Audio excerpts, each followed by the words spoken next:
دوستای عزیز، السلام علیکم و رحمت الله و برکاته. امروز ما در ولایت پروان موقعیت داریم در منطقه استوپا.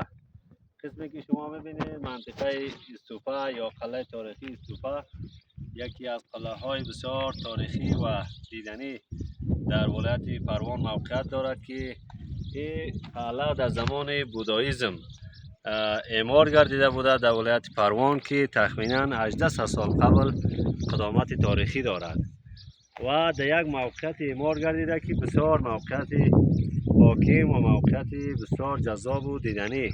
قسمی که شما میبینید آب و هوا در اینجا بسیار آب و هوای پاک صاف و یک چشمه آب هم در اینجا موقعیت دارد که بسیار آب گوارا و شیرین و آب یخ را دارا می باشد.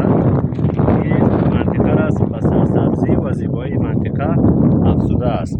دوستان عزیز، قلعه تاریخی استوپا قسمی که خودتان میبینید بسیار به یک معماری خاص اعمار گردیده بوده در زمان بوداییسم که بلندی از این به انداز 20 متر است و پله های از این که دوری از این پله های از این اعمار گردیده به اندازه 700 الی 1800 متر اندازه پله های از این اعمار گردیده بوده و یک رازینه زیرزمینی قسمی که گفته می شود تا سرک پخته که در اینجا اعمار گردیده تا سرک پخته را یک رازینه زیرزمینی هم دارد و با زیبایی و جذابیت منطقه استوپا و یا منطقه دودره این قلعه تاریخی افزوده است.